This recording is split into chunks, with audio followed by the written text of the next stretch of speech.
धर्म चक्रवर्ती जगतगुरु स्वामी राम भद्राचार्य द्वारा भागवत कथा के छठे दिन श्रद्धालुओं को संबोधित करते हुए उन्होंने कहा कि भगवान ने कभी गोपियों की साड़ी नहीं चुराई और न ही गोपियों ने निवस्त्र स्नान किया।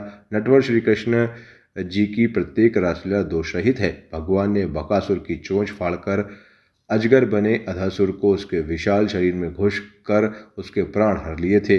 भगवान ने पृथ्वी को दैत्यों के भार से मुक्त कराने के साथ ही शक्रासुर का वध करके वातावरण में व्याप्त अंतर्वायु तृणाव्रत को वध करके गगनमंडल को तथा कालिया नाग को मारकर जल को शुद्ध करने का एक उच्च स्तरीय समाज सेवी का धर्म निभाया था।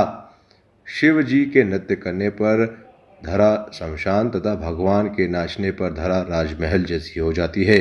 गोपियों ने भगवान से 6 मांगे की थीं, जिसमें दर्शन, सिर पर हाथ रखने, मुख दिखाने, चरण छाती पर रखने, अधरामृत का पान कराने तथा हृदय की पीड़ा मिटाने की मांग शामिल थी। ये वाक्य स्वामी राम भद्राचार्य ने अपनी कथा के दौरान श्रद्धालुओं को सुनाया। आज षष्ठम दिवस की कथा प्रारंभ हो गई है। गुरुजी ने अपनी कथा आरंभ करने से पहले कुछ घोषणाएं की हैं, जिसमें सबसे पहले उन्होंने कहा है कि हम कल 13 तारीख को जो 7वां दिवस होगा, आखिरी दिवस मेरी कथा का होगा, वो सुबह 11 बजे से करेंगे और उसके बाद आपको प्रसाद ग्रहण करना है सभी लोगों को अधिक से अधिक पहुंचकर। उसके साथ भी 1-2 घोषणाएं और भी की उन्होंने, जैसा कि कहा था कल कि 24 तारीख को हम 2024 में फिर से राम कथा पे आएंगे। लेकिन उन्होंने फिर से आज घोषणा की कि कुछ व्यवस्थाओं के कारण या कहीं हमने दूसरी कथाएं दे दी हैं, इस वजह से हम कानपुर में राम कथा 2025 में करेंगे। उसके साथ में उन्होंने छोटी छोटी बातें जो कहीं उनको हम आपको सारांश में गागर में प्रस्तुत करने की कोशिश कर रहे हैं, इतने बड़े सागर को जो हमारे बस में नहीं है।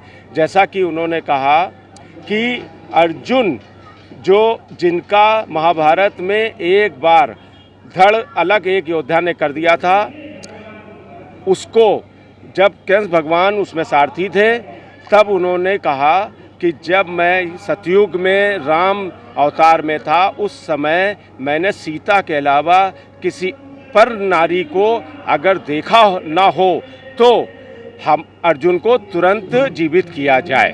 साथ में उन्होंने ये कहा छोटे छोटी चीज़ों में कि भगवान ने संकटासुर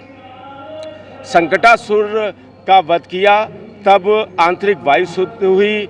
जब तृणावत का वध किया तब आकाश शुद्ध हुआ, और जब कालिया नाग का वध किया तब जल शुद्ध हुआ। अच्छा लगा, बहुत आनंद आया। महाराज श्री के मुखारबिंद से श्रीमद् भागवत की कथा सुनने का अवसर प्राप्त हुआ, मेरा सौभाग्य है। पहले भी कई बार कथा सुनी है महाराज श्री की, तो बड़ा आनंद आता है। इनकी कथा में ऐसी माधुर्यता है जो लोगों को सीधा भगवान से जोड़ती है, तो ये बड़ा आनंद आया। और सौभाग्य से मैं कानपुर में ही थी, तो सूचना प्राप्त हुई कि महाराज श्री की कथा हो रही है, कृष्ण की कथा हो रही है महाराज श्री के द्वारा, तो सुनने में बड़ा आनंद आया।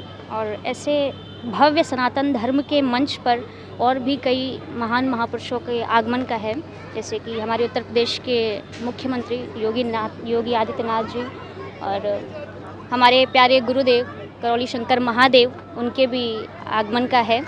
तो ऐसे भव्य सनातन धर्म के मंच पर महान सनातनी जब एकत्रित होते हैं तो सनातन धर्म की नींव और मजबूत होती है। 14 तारीख को एक इवेंट होने वाला है सनातन को लेकर, क्या कहना चाहेंगे?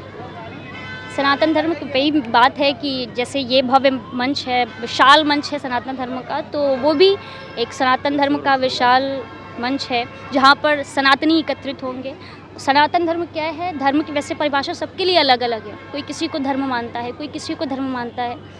सनातन धर्म जो सदियों काल से चला आ रहा है, जिसका ना कोई अंत है ना कोई प्रारंभ है, वो सनातन धर्म कहलाता है। और सनातन धर्म जो पुराणोक्त है, जो वेदोक्त है, वही सनातन धर्म है।